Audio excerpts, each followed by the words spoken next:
I get chills when I think about Yayoi Kusama. The story goes that her mom was extremely abusive and would actually hide her paintbrushes and wouldn't allow her to paint. It was considered a shame to her wealthy family at that time for her to pursue the arts and not be, that perfect little housewife cooking and cleaning and having the children. Like, how dare you actually create something?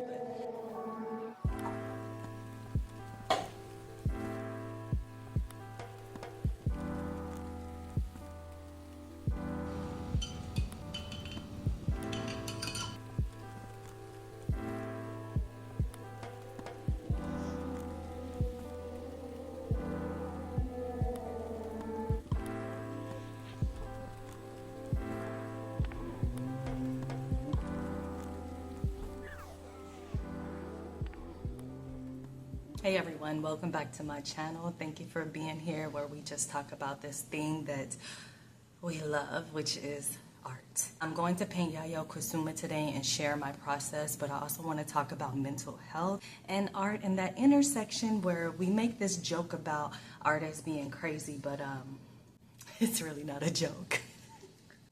It's not that much of a joke. Which brings me to Yayoi Kusama. I literally get chills when I think about Yayoi Kusama and what she went through as a foreign woman artist in the 1950s. And when we think about the intersection between mental health and art, it's become a taboo stereotype thing when it's really not. When they say the thin line between genius and insanity, yeah. I do agree. I completely agree with that sentiment. I have a lot of art friends and they all seem normal on the surface. Talk to them about 5 more minutes and you will figure out very quickly we're all just a little bit thrown. Just a tad bit thrown. A little off. And we embrace that. That's like Yayoi Kusama was not just your run-of-the-mill everyday artist. She was influential as one of the leading women artists of our time. So she was on the forefront of art. She went up against greats like Andy Warhol. She was in Basquiat's generation. She was in that time where art was just becoming a field where it could be an abstraction, this bold, bright, contrasting movements of art, and she came in like a wrecking ball with her polka dots and her redefining of abstract, and her work was stolen quite a bit. Google it. Look up her infinity rooms and how her very first infinity room, it didn't sell. The show bombed in New York City. It totally bombed, yet one of her male counterparts took that idea, created an infinity room with mirrors like hers, and then boom, his was a success. Yayoi Kusama is an iconic artist who rose to fame in between the 50s and really had a rebirth after she hit 60 years old. That's when her rebirth to fame came and people really started giving her the respect that she deserved for her art. She was born in Japan and eventually moved over to the U.S. in New York City. She came from a wealthy family who were not big on the art. The story goes that her mom was extremely abusive and would actually hide her paintbrushes and wouldn't allow her to paint. It was considered a shame to her wealthy family at that time for her to pursue the arts and not be, that perfect little housewife cooking and cleaning and having the children. Like, how dare you actually create something? I'm not going to speak on that. That's not my place to speak on it, but that is what the story says.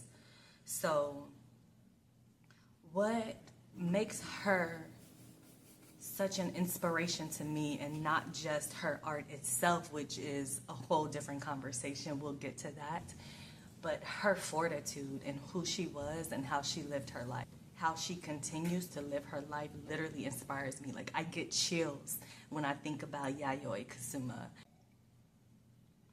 As a portrait artist, when we paint a subject, we spend a lot of time staring at that person's face. You're staring at every detail, their trail of tears, their wrinkles, their frown lines. You're studying this person so you really get into the character of seeing who they are as a whole person. And then you try to put as much of that energy as you can into your art piece. So with Yayoi, studying her and subsequently painting her, I like how some of the conversations about her is that she used the art to self-soothe. It was like a coping mechanism to help her with her mental health issues. That alone is just, that's brilliant. Like when we say artists put themselves into their art, what better example do you have than that? So painting her, well, painting Yayoi has been some time for me to spend just thinking about mental health and art and humanity and how it all comes together and how people choose to deal with it. What I personally respect about Yayoi the most was the fact that she took accountability for her mental health. In 2024, not everyone does that. We have multiple school shootings. We have all kinds of things going on in Hollywood right now. That's a whole nother video. But we have so many people doing all kinds of crazy things. Mental health unchecked, traumas unchecked, childhood wounds unchecked, disturbances unhealed. It can be the breeding ground for such a toxic environment in whatever industry, from Hollywood to art. So like when you take a very highly creative person, see, creativity knows no bounds. You can be an evil person and be creative, and you can be a highly elevated, loving person and be creative too. Like your creativity is going to come out either way. And when left unchecked, you can either be a weapon of mass destruction with your creativity, or you can turn into a Yayoi Kusama and create brilliant works of art. So what I respect about her the most is the fact that she took charge of her mental health. When she committed herself to a psychiatric mental health hospital in Japan and had a studio built across the street from her where she could just go to the mental institution. She said she doesn't have to worry about clothing, food. She doesn't have to worry about suicidal ideations, taking her medications, or whatever she needs to do to keep her mental health in check. And then she could still go out and do what she loves the most, which is create. I have so much respect for that because not everyone does that in 2024. Not everyone takes charge of their mental health and their healing. And again, you could be a weapon of destruction or a catalyst for change depending on how you choose to handle your trauma, your mental health, your issues. Like, she didn't ask to be given that those diagnoses, and she has some really serious diagnoses from, I think some said schizophrenia, some said depression, anxiety. I mean, she's battling some real stuff, and she still took charge of that and turned it into a work of art, and she didn't allow it to hold her back. She used it to fuel her passion even further, and that's art. To me personally, that's the epitome of creative genius. I chose to add Yayoi Kusama to my humble little collection of works called the Kodak Neon collection, capturing moments that somebody weird takes their weirdness and basically makes it cool. Where they embrace those things that are out of the norm and make it beautiful. That's the heart of this collection, is embracing that thing that just, makes us us. I really wanted to just honor her resilience in this piece. I'm trying very hard to do my Kodak Neon technique, but also try to work on foreshortening in depth, which is not the easiest part for me. I am a self-taught artist, which is no excuse. There's so many resources out here in this world. I have no choice but to get it, learn it, get it done.